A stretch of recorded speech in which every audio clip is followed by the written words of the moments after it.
ناظرین، دنیا میں ان گنت ایسے حادثات رونما ہو چکے ہیں جنہوں نے بے شمار انسانوں کو موت کے گھاٹ اتارا، لیکن ان واقعات میں ایک ایسے جن، ایک ایسی عفریت کی کہانی ملتی ہے جس نے دیکھتے ہی دیکھتے کروڑوں انسانوں کو لقمہ اجل بنایا۔ یہ اکتوبر 1347 موسم خزاں کا ذکر ہے۔ بحیرہ اسود سے ایک تجارتی مہم کے بعد طویل سفر کر کے بحری جہازوں کا ایک بیڑا مسینہ واپس آیا۔ بیڑے میں کئی بحری جہاز شامل تھے جو ممکنہ طور پر قیمتی سامان لے کر آ رہے تھے، جس میں ریشم، مصالحے اور دیگر اشیاء شامل تھیں۔ تاہم ان بحری جہازوں میں ایک نادیدہ اور مہلک مسافر بھی تھا جو آنے والے چند سالوں تک خوب تباہی مچانے والا تھا۔ انتظار کرنے والے شہر کے باشندے بحری بیڑے کی واپسی اور اس سے حاصل ہونے والی متوقع دولت کے بارے میں پرجوش تھے، لیکن یہ جوش تیزی سے ایک بھیانک حیرت میں تبدیل ہو گیا۔ منتظر لوگ جب جہاز پر چڑھے تو انہوں نے ایک کربناک نظارہ دیکھا۔ بحری جہاز پر سوار زیادہ تر ملاح مر چکے تھے اور جو زندہ تھے وہ شدید بیمار تھے۔ ان کے جسموں پر سیاہ پھوڑے تھے جن سے خون اور پیپ نکل رہی تھی۔ حکام نے جلدی سے ان موت کے جہازوں کو بندرگاہ سے باہر بھیجنے کا حکم دیا، لیکن بہت دیر ہو چکی تھی۔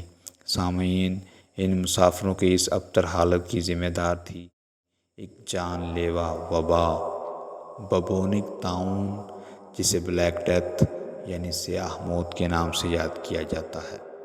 1347 سے لے کر 1351 تک اس وبا نے خوب تباہی مچائی۔ تحقیقات کے مطابق دنیا میں اب تک سب سے زیادہ اموات اس وبا کی وجہ سے ہوئی ہیں۔ ہلاک ہونے والے افراد کی تعداد 20 کروڑ کے قریب تھی۔ مانا جاتا ہے کہ یہ بیماری وسطی ایشیا سے شروع ہوئی اور تجارتی راستوں سے ہوتی ہوئی یورپ، ایشیا اور شمالی افریقہ میں تیزی سے پھیلی۔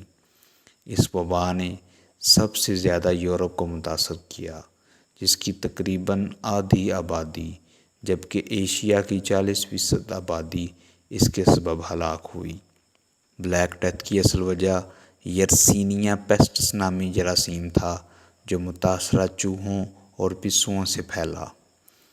یہ بیکٹیریا اصل میں خون پینے والے کیڑوں کے ذریعے سے انسان میں داخل ہوتا۔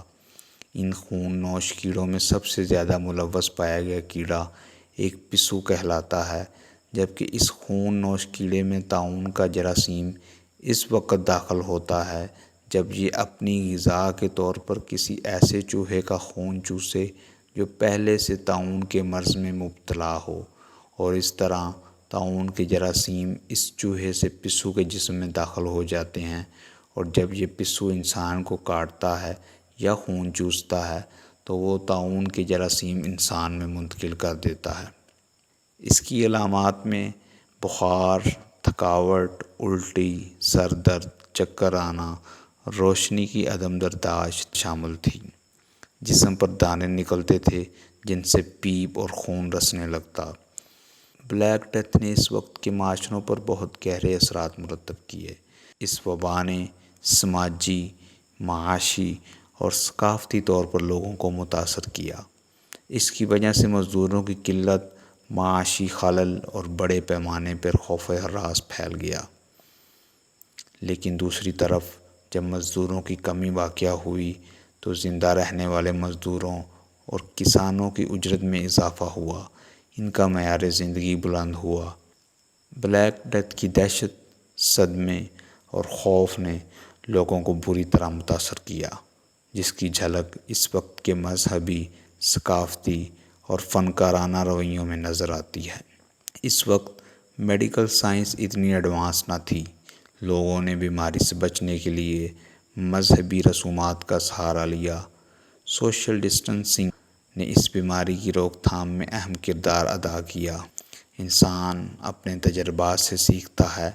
آفات جہاں تباہی پھیلاتی ہیں، وہاں انسان کو غور و فکر کی بھی دعوت دیتی ہیں۔ انسان ان کی روک تھام کے لیے اقدامات کرتا ہے۔ اسی طرح تعاون کے مطالعے نے بھی طبی تفہیم میں اہم کردار ادا کیا۔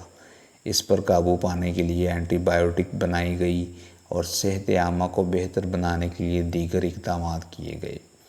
یاد رکھنے کی بات یہ ہے کہ اگرچہ اس حادثے نے بہت تباہی مچائی، لیکن اس نے واضح کیا کہ بیماری کی روک تھام کے لیے کیے جانے والے اقدامات کس قدر اہمیت کے حامل ہیں، جنہیں اختیار کر کے اس طرح کے وبائی امراض سے بچا جا سکتا ہے۔